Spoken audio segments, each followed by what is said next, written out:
les filles! Coucou tout le monde! Bon, on espère que vous allez bien. Alors aujourd'hui c'est une vidéo un petit peu particulière, c'est une vidéo témoignage. On va faire du blabla aujourd'hui, on va parler de mon accouchement, pas n'importe lequel, un accouchement sans péridurale, malgré moi. Hein.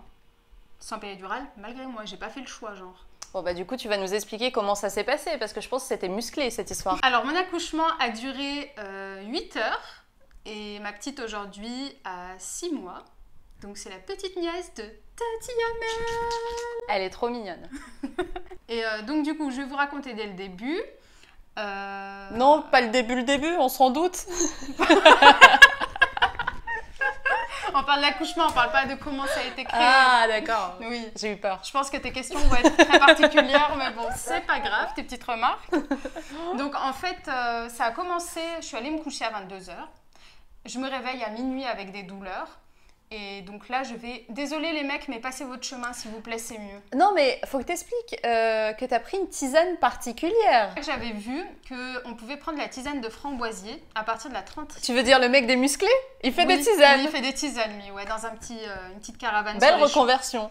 champs. Donc en fait, il s'est passé deux choses. La première, c'est que j'ai pris la tisane de framboisier. Des musclés. Voilà, qu'on peut prendre à partir de la 36e semaine. La tisane de framboisier, ça permet de tonifier l'utérus pour qu'après tes contractions, elles soient efficaces, tu vois. Mais t'étais pas à terme, pourquoi t'as pris cette tisane? Non, mais tu prends ça à partir de la 36e semaine. D'accord. Pour que ça prépare ton utérus. Donc moi, je l'avais pris 2 jours avant ce qui va se passer là. Et 2 jours avant, j'ai fait du tuk-tuk sur les Champs-Élysées avec mes copines. Sur les enceinte pavés. De 8 mois et demi. Oui, sur les pavés et tout. Mais et quelle donc, idée. ça a grave, je pense, secoué et tout. Et oui. je me retrouve, donc 2 jours après la prise de la tisane de framboisier et le tuk-tuk sur les Champs-Élysées, à m'endormir paisiblement. Et à minuit, je me réveille, enfin, je vais au WC et là, je vois que ça coule. Le pipi ne s'arrête pas, quoi.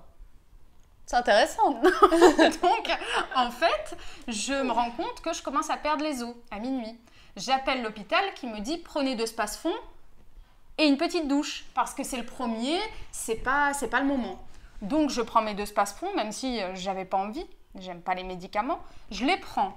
Je prends 2 Spasfon, une douche, je vais me coucher. Au bout de 30 minutes, souffrance extrême. Bah, tu m'étonnes. Donc, je les rappelle, je leur dis, souffrance extrême. Bah, Ils me disent, madame, c'est le premier, vraiment, ça va passer, c'est un faux travail, reposez-vous. Donc j'en étais à la 38e semaine, Donc je me pose et jusqu'à, du coup, ça commence à minuit, jusqu'à 4 h du matin, souffrance extrême. Mais c'est normal. Donc Et t'as fait quoi du coup pour résister? Donc j'étais en mode... contraction qui arrive, bim, tu jettes ton slip, tu jettes ton débardeur, tu jettes tout, il te faut le truc qui fait de l'air là. Le ventilo? Il te faut le ventilo devant ta tête. Ah oui, parce qu'on est début août à Paris, donc il fait très chaud. À Paris, ouais, canicule, mais... Ouais. Histoire. Et, et ça me faisait ça toutes les 5 minutes. Donc quand ça me faisait ça, après je courais dans la douche, eau chaude. Et ça passait, et l'eau chaude, ça passait direct, hein. Ouais. Eau chaude, je retournais au lit, contraction, eau chaude. J'ai fait que ça, Oh là là. pendant 5 heures. Et je les appelais, ils voulaient pas que je vienne. Mais c'est chaud quand même de faire ça. C'est-à-dire Ouais. que t'aurais pu pratiquement accoucher chez toi. Oui. Eux, ils te bazardaient, quoi. Ouais. Non, venez pas. Et donc après, mon mari me dit, bon, on va y aller. Mais moi, dans ma tête, tellement que j'étais en souffrance, je me suis dit, je vais jamais arriver à aller dans la voiture et arriver à l'hôpital, j'en pouvais plus. Du coup, on descend. Donc moi, j'avais mon sac de dattes. J'avais deux couvertures, deux serviettes de bain mouillées. Je les prends, je prends mon gros coussin d'allaitement. Mais en fait, t'étais égarée à ce stade de l'histoire. En fait, la douleur te rend ailleurs. Bah oui. Tu sais, t'es dans ta bulle, en fait, de concentration. Ouais. Tu vois. T'essayes de résister. Et donc, je pars comme ça en mode, je sais pas, en mode quoi, j'y vais. Donc, on prend la voiture, on y va, j'hurlais dans la voiture. Et on arrive à l'hôpital, je m'accrochais au tronc d'arbre. Il y avait un tronc d'arbre, Ouais. je l'ai attrapé, le tronc d'arbre, j'étais là. Ah mais ça fait pas mal. Ah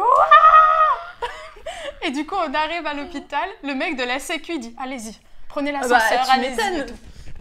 Donc on monte et tout, donc là il y a la sage-femme qui ouvre, elle me dit, veuillez mettre votre petit truc autour des pieds. Genre, elle était hyper calme, Ouais, toi j'étais t'étais là. au bout de ta Non mais vie. tu sais, elle a ouvert, je lui dis, je vais accoucher. Elle me dit, donnez-moi votre dossier, mettez les charlottes autour de vos pieds et calmez-vous. Et elle prend mon dossier et elle part. Et j'attends avec mon mari. Et elle arrive. Et t'avais encore des contractions. Mais de ouf. Aïe, aïe, aïe, aïe, aïe. Et donc j'arrive. Et tu criais? Oui, je criais, oui. Donc j'arrive, elle me dit calmez-vous et tout. Je me couche et donc là elle regarde. Elle voulait voir à combien j'étais. Ouais. Et j'étais à 8-9. Ah oui. J'allais accoucher. Incroyable. En fait, t'as fait tout le travail à la toute maison. seule chez toi. J'ai fait tout le travail à la maison. Puisqu'ils ne me laissaient pas aller à l'hôpital. Ils ne voulaient pas de moi. C'est incroyable. Et donc ensuite, elle me dit, voilà, vous êtes à 8-9, ben voilà, maintenant on va aller en salle de naissance. Parce qu'en général, quand une femme est prête à accoucher, qu'elle va à la maternité, elle est à combien? Ça dépend. Mais tu peux arriver, genre t'es à 2, 3. Ah ouais, ouais, à à 2. T'as souffert ta race pendant 10 heures, et tu déjà... sais que ça va être long. Ah ouais. Donc en fait, toi, t'as pas eu à galérer comme on voit dans tu sais, non, la télé-réalité mais c'est pour là. ça.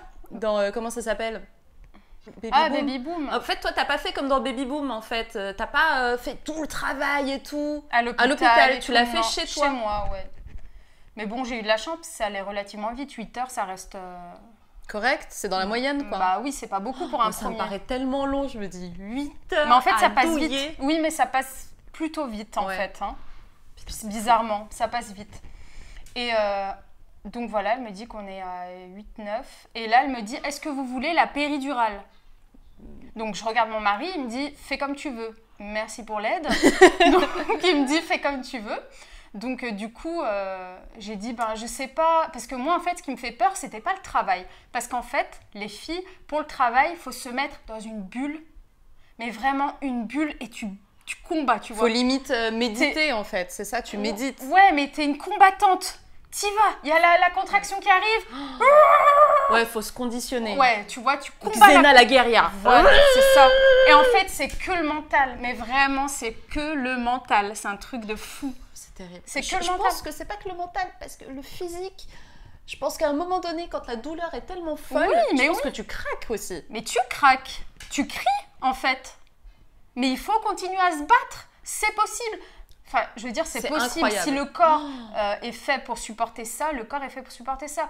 Et on n'a pas forcément besoin d'une aiguille comme ça dans le dos qui après crée des problèmes. Voilà. Oui, parce que toi, tu voulais pas trop la péridurale. Oui, mais je voulais surtout pas souffrir. Tu me connais, je suis une chochotte. Tu te souviens quand je perdais des dents? Faut savoir qu'Hélène, c'est la reine des chochottes. Quand elle était petite, elle voulait être sage-femme. Genre moi, elle disait, toi, tu seras méchante femme et moi, je serai sage-femme. Ok, pourquoi pas? Sauf que chaque fois qu'elle avait une dent qui tombait, il suffisait qu'il y ait une goutte de sang et elle s'évanouissait. Ah ouais. Mais tout le temps. Mais même encore. Du coup, si moi, je l'ai fait, franchement, c'est que vraiment, c'est un travail psychologique. Ah ouais, t'es allée au bout. Ah ouais, non, mais il faut combattre, en fait, c'est tout. Et on dit qu'accoucher, c'est faire un marathon de 40 km. Ah oui, non, mais c'est sûr. Ah ouais, non, j'en pouvais plus. Mais bon, tout le monde peut le faire. Donc du coup, finalement, la péridurale, j'ai fait le choix de ne pas la prendre. Mais j'ai expliqué à la personne qui allait m'accoucher que moi, ce qui me faisait peur, c'était pas forcément le travail des contractions. Parce que bon, c'est bon, j'étais arrivée au bout. J'avais fait tout ça. Mais moi, ce qui me fait peur, c'est la sortie du bébé. Ouais. Moi, c'est ça qui m'angoisse, c'est la sortie du bébé. Donc je lui ai dit, est-ce que ça fait mal? Elle m'a dit, honnêtement, je vous dis dans les yeux, ne faites pas la péridurale. La sortie du bébé, ça va passer normalement. Le plus dur, vous l'avez fait. Et du coup, ça t'a fait du bien qu'elle te dise ça? Oui, carrément. Elle était super, la femme qui m'a accouchée. Elle m'a dit, faites comme vous voulez. Vous voulez accoucher debout, faites-le. Couchez, faites-le. Elle était trop bien. Et donc, du coup, elle me D'ailleurs, j'ai lu des articles, il paraît qu'en fait, on nous fait accoucher genre sur le dos et que c'est une hérésie. Oui. Genre, c'est trop n'importe quoi. Oui, c'est n'importe quoi. On devrait être debout, dans le sens de la descente, en fait. Tu te mets comme toi, tu le ressens le besoin. D'accord. Parfois, il y en a qui se mettent à quatre pattes, parfois debout, tu vois. Ouais. T'as peut-être une blague à sortir, non? T'as peut-être une blague à sortir? Non, j'ai pas de blague à sortir, mais c'est vrai que c'est logique en fait qu'on soit en position debout. Debout pour que accoucher. Ça descende. Oui. Donc voilà, donc moi je me suis mis debout, donc on a commencé la poussée. Du coup, moi je me suis mis debout, elle m'a ramené un ballon, je me mettais dessus, etc. Je poussais. Je me suis couchée, après j'ai senti le besoin de me coucher, j'étais KO, une nuit blanche. Ouais. Franchement, il faut savoir qu'elle, je lui ai envoyé un message à 1h du matin, je lui ai dit j'ai mal au ventre. Plus pas de news, jusqu'au matin. Non mais attendez, c'était trop drôle. C'est qu'elle m'envoie un texto, ok, à 1h du mat, moi je dormais. Je me réveille à 7h, je vois qu'elle m'a envoyé un message à 1h du mat. Elle me parle d'un bouchon muqueux, je sais pas quoi, je googlise, je regarde. Elle me répond pas. Donc je me dis c'est normal, elle doit dormir parce qu'elle a pas dormi cette nuit. C'est pas 30 minutes après, elle m'envoie une photo, mais genre j'ai halluciné. Une photo d'elle allongée avec un bébé sur son ventre. Amel, j'étais enceinte depuis 8 mois et demi. Forcément, un jour ou l'autre, je vais t'envoyer un bébé sur moi. Non, mais c'était hyper choquant. En fait, mon cerveau a vrillé, je n'ai pas compris. Après, je me suis dit, oh, elle a couché et c'est ma nièce. Et après, j'ai sauté du lit et j'étais trop contente. Mais genre, c'était trop bizarre. Vu que je me réveillais, j'étais rabat. Dans ma tête, les neurones, ils ont pas connecté, quoi. Tu pourras marquer rabat égale KO parce que bon. Oui, rabat égale KO, égale aussi ivre, égale tipsy en anglais. Ok.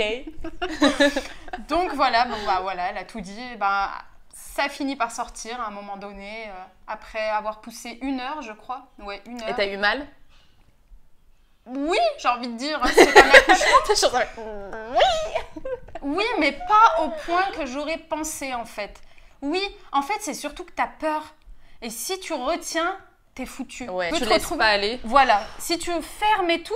Si t'es crispé, quoi. Eh ben, ça peut finir en césarienne ou alors il te faut une épisiotomie. Il te coupe carrément en... Je vais pas donner les détails parce que bon, il y a des gens de la famille, notamment des hommes qui vont regarder cette vidéo. J'ai pas envie d'employer des termes. Oui. Donc du coup, ils peuvent te couper, quoi. Donc moi, j'ai vraiment fait le choix de me laisser aller. Je me suis laissée aller, j'ai poussé à fond, et puis c'est sorti, et on me l'a posé sur moi, et j'étais choquée. Émerveillée. En fait, j'étais choquée. C'est vrai. Je m'attendais pas à coucher cette nuit-là. Je m'attendais pas comme ça, personne savait. Jusqu'à que... Enfin voilà, j'ai envoyé un message à tout le monde avec la photo et tout. Voilà, je m'y attendais pas du tout. Et par contre, je voudrais dire aussi que par rapport au fait de ne pas faire de péridurale, l'après-midi, j'étais en forme.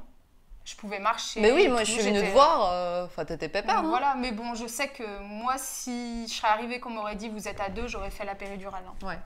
Même si je suis contre et tout. Mais là, si j'en ai un deuxième, je ferai 100. Parce que voilà, j'ai vécu ce que c'était. Tu l'as déjà fait, ouais, et voilà. Du coup, ça y est, t'es déjà passée par là. Ouais, c'est faisable. Faut juste, les filles, se mettre dans la tête qu'on est des guerrières, on est des battantes, on va jusqu'au bout. Il y a la contraction, on y va. Voilà. Vous savez tout. Ça t'a donné envie? C'était intense. Ouais. Voilà. Mais voilà, je suis une chochotte et je l'ai fait. Mais oui, d'ailleurs, explique-leur ce qu'a dit le gynécologue qui te suivait. Et vous, il était subjugué. Vous avez accouché sans péridurale? Mais comment c'est possible? Parce que déjà, quand j'avais mes rendez-vous avec lui, mais on pouvait rien faire. Quand il m'auscultait, déjà, je vous fais pas un dessin, mais c'était très très compliqué pour moi. Donc il s'était dit, il va falloir vraiment apprendre à se détendre parce que ça va être un accouchement. Donc quand il m'a vu faire ça sans péridurale, il s'est dit, ah ouais, si vous l'avez fait, tout le monde peut le faire. Ouais, c'est incroyable. Donc voilà. C'était mon témoignage accouchement. Ça fait bizarre de revivre tout ça, tu vois. C'est vrai. En plus, il y a des copines à qui je ne l'avais pas encore raconté. Donc comme ça, moi, ça fait tout. Puis les filles, partagez aussi avec nous vos témoignages. Ouais, vos peurs, vos ressentis, vos peurs, vos angoisses. Vos questions, si vous êtes là enceinte et que vous voulez un peu, quelques réponses. Pas de souci, j'y répondrai sans problème. Et voilà. Bon, bah c'est cool, hein. Ouais. Et ben on se retrouve pour une prochaine vidéo.